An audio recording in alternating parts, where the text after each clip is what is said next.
All right, so today we're talking, as it's upcoming, Mother's Day, which is, Mother's I Day. think, I think it can be a very complicated holiday for a lot of people, right? I think Yes.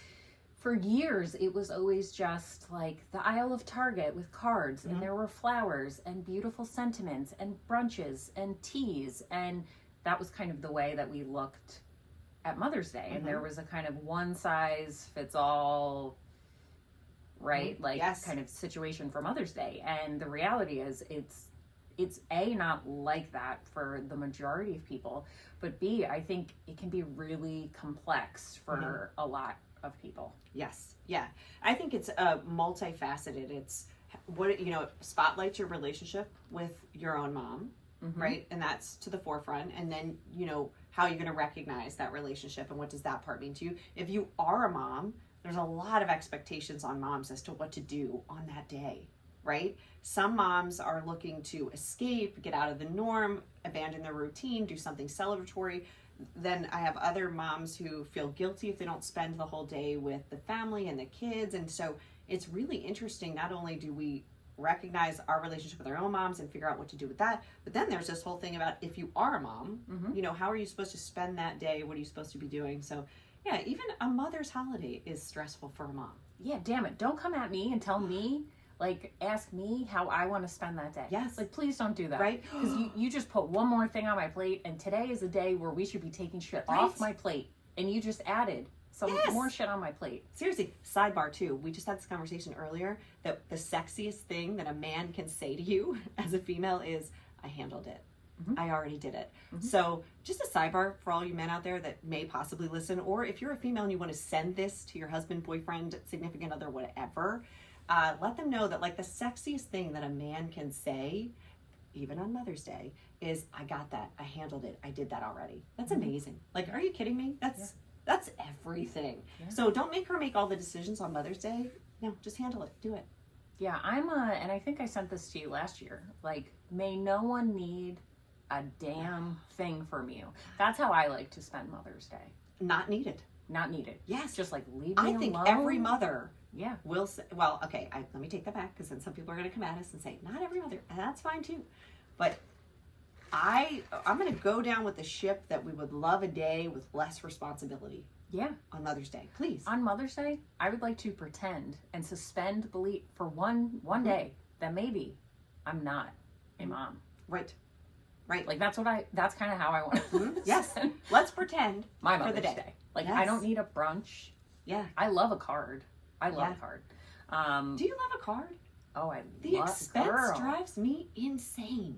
Oh, I save a card. Do you? Oh, hell yes. Oh, I turn that bad boy over and say $7.99. Are you out of your mind?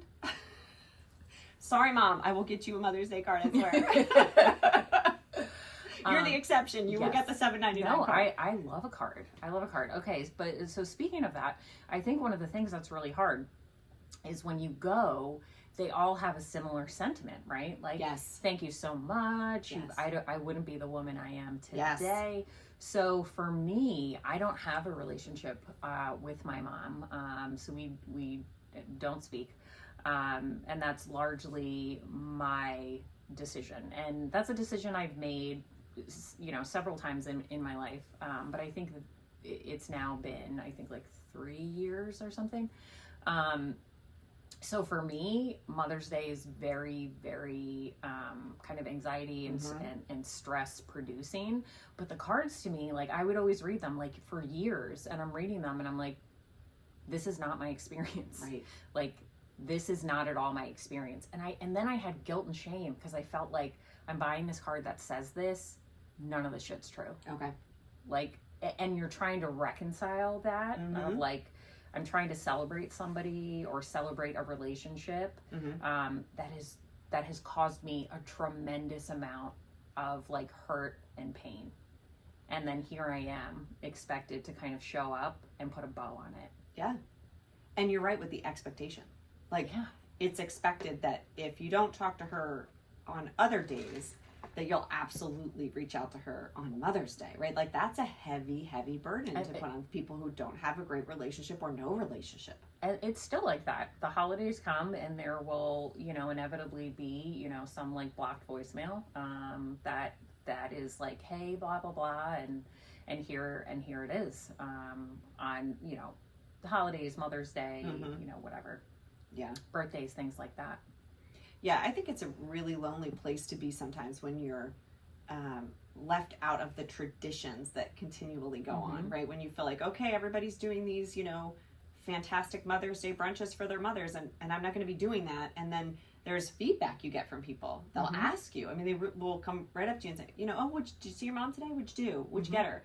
And yeah, I think that's not being cognizant of what other people are really going through, the reality of people's relationships with their parents. And I think now more than ever, there's a lot of younger adults not speaking to their parents. And there's like no contact, and it's this. And really, my relationship with my mom has been complicated, I want to say, since birth. There have been periods of time where it was no contact. Again, it was like initiated by me. And those boundaries, for me, it's I want to coexist with you, and the only gift I can give you is I don't want to actively hate and resent you. Right. And if we have any kind of relationship, that is what it's going to be. Because unfortunately for me, the dynamic with my relationship with my mom, and it's been like this since I was a kid, is I don't get to be her daughter.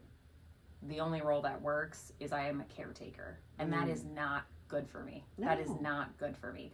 So because that is the only role that I can really fill, then I just have to say, like, there's no role for me then. Right. Because the only role I'm really willing to play is your daughter. Like, that's it. So if you can't take me as your daughter, just your daughter, then you get none. Right. It's tough. It's super tough. And there's no card like that. There isn't. I but mean, you know what? Hallmark, get on that. If you want to make one, the anti-Mother's Day, is there a section? Can there be like a little side section for that? There should be one that says, wish it was better. Have a great day, right? Sorry, this sucks. Wish our relationship could be closer, but I still wish you a nice day, right? Like something. But yeah, I think it's a reality. It's not a fun reality for people to talk about, and obviously for card makers to make, but it is the reality of family situations. Family dynamics are not always easy, and they're not always fixable. I think the hardest thing for me, people when they find that out, will be like, oh, but it's your mom. Yeah. And I'm like, I'm sorry. I don't allow anyone in my life to treat me this way. Like, regardless of your role or relation to me, that does not give you carte blanche to treat me in a way that is harmful to me. Like, that is just not something I'm going to tolerate. Yeah, also that feedback is just so hurtful and harmful because it acts as if you haven't tried other ways before you got to this. Right? That's the part that I think when people say stuff like that, they have to understand that person has been through the gamut. And we've talked about this before. We do not advise people to cut people off. Right. Until we have exhausted all efforts to try to make sure that the relationship could at least be somewhat healthy. And then then we do move to the toxic and kind of no contact. So for somebody to just disregard all that goes on, like we just really have to be careful about what we do, especially around the holidays when you say stuff like that to people. Yes, and if you listen to the last episode where I mentioned my mom's psychiatrist, Dr. Sweeney, that I was a part of, clearly I've been trying to make this work. And the other thing, like, oh, but it's your mom. And then the other one I can't stand. Oh, isn't that so sad? And I'm like, there's no one else on the earth that is going to think this situation is sadder than me. Right. Like, nobody else is going to have the experience that this is the most sad thing. Not you, not anyone else. I agree with you. I agree that this is so sad and so terrible. And especially being a mom now and understanding what that looks like in a completely different way, no one is going to think that's sadder. I think it's the saddest. I don't want it to be this way, right? Yeah. Like, it's not a choice that I'm making and I'm like, this is so great. It's not. Right. Yeah, I think that's probably even greater evidence is when you become a mom, you start to, you really do see things differently, right? You have a greater respect for the job of being a mom and how people do it and the sacrifice. But what's, I think, really sobering for a lot of clients is when you're doing the mom job and you realize how poorly the job was done for you. Oh, yeah. And that, I think, is really the culmination of the poor relationships between, mothers and daughters and mothers and or fathers in general too, is when you become a parent and you start to do the job and you realize it takes sacrifice and you realize you care more about somebody else and you really kind of do yourself at times and you're doing all the things and then you go, nobody did this for me. No, nobody put my needs, at least parallel to theirs, if not above. And that becomes a really sobering part in people's lives. And again, so when you make comments like, oh, it's just so sad you're not going to talk to your parent, yes, unless that's part of the work that was done was, I'm a parent now, and now that I look back and see what was done to me as a child, I can't. Yeah. I can't understand it. And so, we just have to be really careful. Yeah, and I think, with my son, right, it's this profound sense of like, no child chose this. Yes. Right? So for you to have some expectation of your kid to do anything for you when they chose none of this, zero. They didn't choose you, zero. Right. So to have any expectation that your kid is supposed to do something for you, which is an experience I think a lot of people have, and that's kind of how I felt. And I mentioned, being a caretaker, is like that's not what it's supposed to be. And as my relationship changes with my son, because he's in college and he's an adult, it's even recognizing that more, right? Because there's like more independence, and I'm like, it's not his job. Like, I love that he goes away to school and he's not like, yo, are you okay? I'm worried about you. Okay. The best gift I could have given that kid is like, I'm going to take care of myself, because I did not have a parent that did that. It was my responsibility. So I'm going to take care of myself. That's never going to be your job. Yeah. That's never going to be your job. And that's how you end a cycle. Yeah. Yeah. I mean, that's powerful. That's how you make sure that you're not repeating generational issues. I think becoming a parent, and this is not to say anything about anybody who chooses not to have kids, but just your perception of parenting in childhood completely changes when you're on the other side of it, for good or for bad, right? And in Kate's defense, I think I need to jump in here and just make sure to clarify for her, when she says caretaking, she is not talking about like caretaking somebody who's sick later on, or caretaking for elderly parents. Like, that's a lovely thing people can do later on, but that's not, I don't want anyone to walk away thinking that you're talking about like, I shouldn't have to caretake. She has a terminal illness, and I said no. It was emotional, this is totally different. Caretaking. Yeah. Being like a parentified child. Yeah. And not surprising that, like you get into this work, because on some level it's like you become I don't know who said it. It was like a description of a therapist, but you're a wounded healer. And I was like, that's the most accurate description I've ever heard of a therapist. I think that's exactly what it is. So much of the work that we can do and what we can offer to other people also is this transformative kind of healing experience. Yeah. Which is great. Do clients ask you a lot why you got into this field? I do get that question a lot. Like, why did you want to be a therapist, or why do you want to do this all day? Like, do you ever get that? I get that a lot. Like, you want to like sidebar and answer that? Yeah, I mean, so you know what? I answer it like, well, I joke sometimes. I'm like, well, I'm the middle child, so like we're always the people just trying to like bring peace. But I think sometimes, whatever place or role you played in your childhood probably does have a lot to do with like, not necessarily always what you choose to do as a living, but can definitely influence it. But like, maybe it is birth order for me, I don't know, but I was always like, just want everybody to like get along, like have a good time. And for the most part that happened. It wasn't like from childhood that I was like, oh my God, I have to fix everything. That's not it at all. But I always had this sense of like just wanting everybody to be happy and like peace. And I think going into therapy gave me a little bit of sense of control about that. Like, like, okay, well then I'll create it. I'll help create the peace, right? Yes, I'll just make it. Yes, yeah, and I'll learn how to do it, right? So I'll go to school, I'll learn how to do it. Yes. Then I'll apply it. Yes. And then this will work, right? Yes. Like this will work. So I definitely have an affinity or like this fantasy in my head where everything can just be easy and breezy and cool and fun. And life doesn't work that way. And that's not the reality of any of our lives. But I think I thought learning about it would give me the extra, like, I'll have the super tools to like, Oh yeah. so I can make sure we have a better shot of getting easy breezy. Yeah, so I think it's a control thing more than anything else. Yeah, I think it's interesting you said birth order because, I'm one of five, but my two younger siblings, there's like a 10-year age gap. So first, I was just one of three. I too, in the middle of those three. Mm-hmm. Shocking. I wonder. Shocking. We should look up some stats on how many middle children become therapists. Yeah, that would be very interesting. But yeah, for me, I think it was, kind of what I said in our last episode, spending a lot of time on the couch, recognizing what didn't work for me.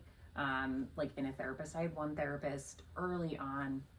It was like one of my first individual therapists. And, this was like super early 2000s. Okay. And she had a laptop on her lap and she goes, "Do you mind if I take notes?" So she's like, and I go, "No," because I didn't know, I'm like, I didn't know what to say. Mm-hmm. And she's just like, click, click, click, click, like typing away on her lap. Can't And I'm stand like, it. I'd have been out. yeah. So then the next session, I was like, you asked me, so I decided I do have a problem with it. Mhm. Like, that's not really going to work for me. No, I don't and even then- like my primary care on the laptop when we're Yeah. in like the physical, and they're like, "Da-da-da-da-da." I just want to be like, well, what is it that you're writing down? Yeah. Like, are you telling me that like I'm overweight? Are you telling me like my? Have you ever taken notes during a I session? do not do it. Me neither. I don't do Never. it ever, Never. ever. Never. And I will remember the shit out of what we talked about. And People always say that. I'm like, Yep. you know what? Here's my biggest fear. This is like sidebar of like what will take me out, right? Because our job isn't really like physically demanding, right. If you have a pulse, you're right. If you can stay awake, you can do the show. Yeah, you can.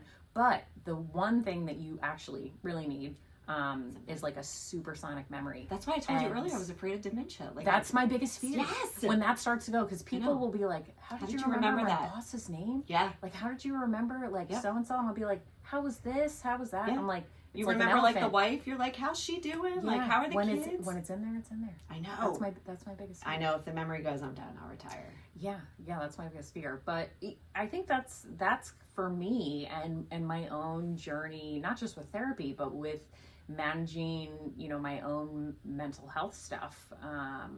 For me, it's super therapeutic and it keeps me very accountable. Like I go to therapy because it's like, what the hell am I doing? I'm sitting here telling you kind of how to do life. I'm struggling with the same shit, but I'm like, you know what? I'm good. Like, I don't need that. Like, no. So I think in that way, for me, of managing, my own depression, it helps tremendously to keep me Yes. accountable and Yeah. keep me doing, to knowing better and doing better. Yes. You know? But to your point about like the, because I think a question people might have sometimes is like, well, if therapists go to therapy, then, what's the point? Blah, blah, blah. But I think, I tell this story to clients a lot. I'm like, listen, if we were back in the day, my kids were young and we were at a park and one of my kids fell from the top rung of this big slide all the way down and they're crying and they're hurt. There's like a bone that's out of place. I'm going to be an absolute anxious mess. I specialize in anxiety disorders and I'm still going to be an absolute anxious mess. And you're going to have to walk up to me and say, Nina, it's okay. This is what we're going to do. We're going to call 911. Everything's going to be fine. I'm going to stay with you until they come. You're going to walk me through the whole thing because it's happening to me at that moment. Yeah. And my anxiety, my adrenaline, my fear, my everything is heightened, right? So in that moment, you're going to be the calm person for me. And so when you come into our offices, whatever you're talking to us about isn't happening to us in the moment. So we can give you the information you need, the tools, the therapeutic advice, because it's not happening to us in the moment. But yes, there are things that happen to us. We get angry, we get upset, we get frustrated, we cry, we have grief. Those things happen to us too, but just feel confident when you come into our offices, they're not happening to us right then and there. That's why we can give you the educated information that we have. It's just not happening to us at the moment. Yeah, and I think the situation you just described, right, is in that moment, you're not a therapist, you're a mom. Absolutely. Right?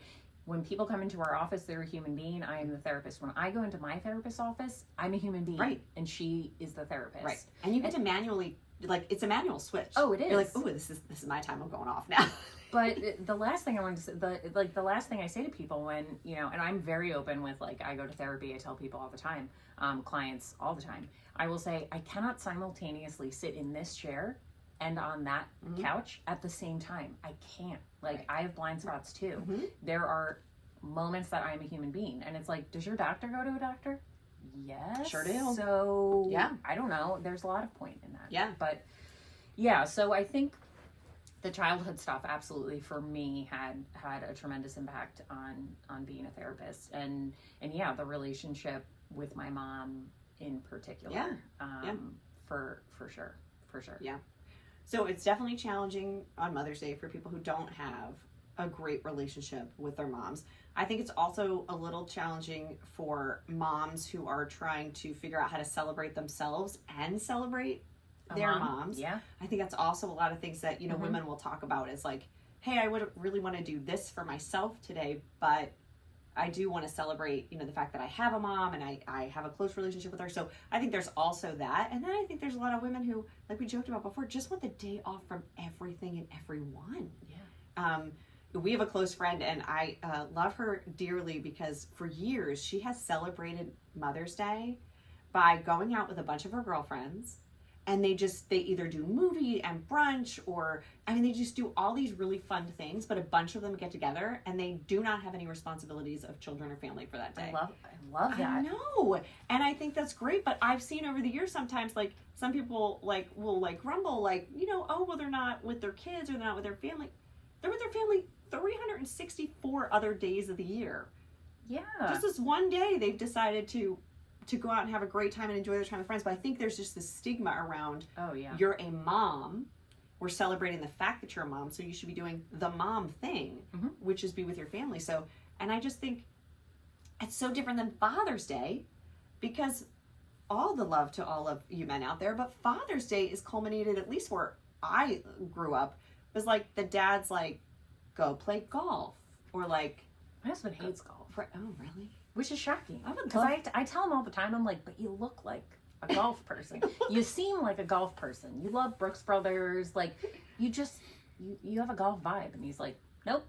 And then my husband loves golf and has no golf money, so he looks like he shouldn't be on a golf course, but he's there. Okay. But and he finds a sport that is like 6 hours long in a beautiful environment, right? Mhm. Like, you get this little cute cart and you roll out there on these greens, You and you have an spend outfit? 6 hours with your friends. Like, are you kidding me? Like, I go back to men know how to self-care, man. Yeah, but that's Mhm.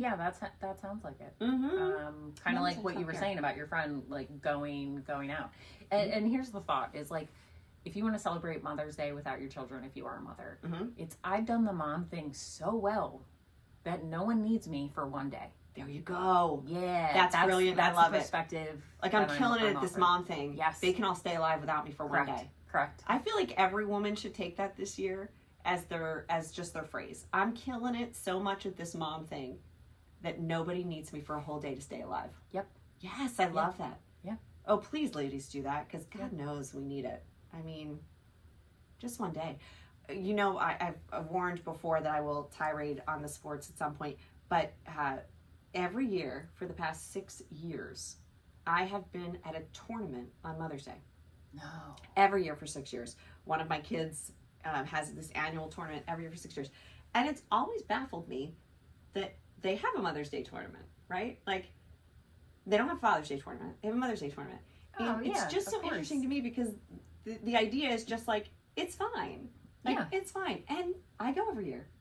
Because that's what we do, right? And I Well, think- because that goes back to the expectation, yes. right? Yes, I think, and they like bring flowers for each girl to give to the mom, because they Ugh. expect the mom is there on her Mother's Day. I Ugh. know, but Ugh. that's a whole sports thing again in general, for youth sports. But I just feel like there's this expectation, like, well, you're going to be with your kid on Mother's Day, right?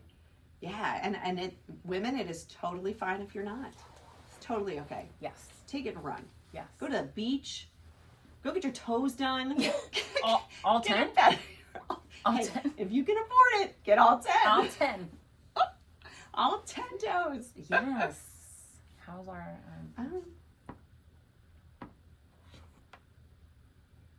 Oh, we're good. Okay, so here's my last thought. Mm. And this is a way to celebrate Mother's Day. Almost most for everyone, but probably the majority of people that are listening to this podcast. You do not have to have a mom and or have children. So this was the thing I kind of came up with. So a lot of people that come to my office, I have a lot of clients that have complicated or non-existent relationships with their mom. So I had this idea, I had this thought, and the thought is this: go and buy yourself something for Mother's Day, not because you are a mom, but because you have done a hell of a job mothering your goddamn self. Okay, so all of those cards, the Hallmark ones that I said, like, ooh, you feel some kind of way, I was reading one the other day in Target, and I was like, all this shit applies to me. All this shit, all of these sentiments apply to the way that I have mothered myself. So celebrating how hard you've worked, how much you've shown up for yourself, whether that's in therapy or self-help or being intentional, whatever it is, but celebrating the fact that you have shown up for yourself, you have mothered yourself, you have nurtured yourself, you have been kind to yourself, you have healed, you have done all of this stuff. And I think that has nothing to do with having kids. And I think that should be recognized, because that is a beautiful, wonderful thing that deserves, to be celebrated and to be recognized. So that's kind of what I said to a couple of folks that I see that are in that place of like, go do the thing. And then I told them, you have to report back to me. Like, tell me what you did to celebrate how you have mothered you. I think that's perfect, because I think, that ties into the self-care. Yes. So much, that if you understand that you can mother yourself, which means I can nurture myself.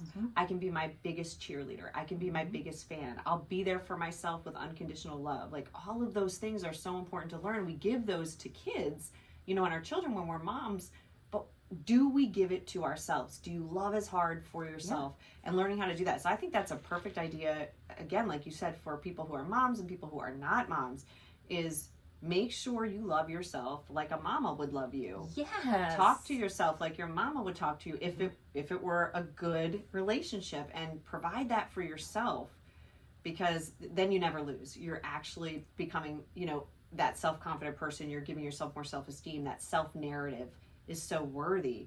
So yeah, I love that. Mother yourself, man. Be that mother. If you didn't have it, be the mother that you wanted to have for yourself, right? Exactly. And if you had it, keep it going. If you had a great mom who was your biggest cheerleader, keep that going, pay it forward, give it to yourself. But yeah, I love that advice. That's perfect. Yeah. So until next time, be your own mama. Love be yourself. Kind. Yes. Buy yourself the card. Buy yourself flowers. Treat yourself. Yes. And we want to hear, what did you do? What did you do to celebrate you? Yes. Until next time, stay nearly normal. I love it. They're both there. All right. Yay, we did it. Awesome. I'm trying to think. So Mother's Day is when? I don't know. Because I can flip the order of Yeah, that's what I was thinking. Let me check. The 11th. So we have one that posts on the 6th. Okay. So then we'll post this on the 13th. So I'll just switch them. Okay. All right, let's help get your office back into its natural state. It doesn't really require too much. But yeah, we could have Rose on the.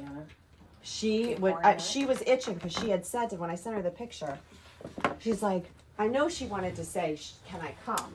But I would have brought her over if it wasn't, we weren't doing this for, but I was like, I don't know, we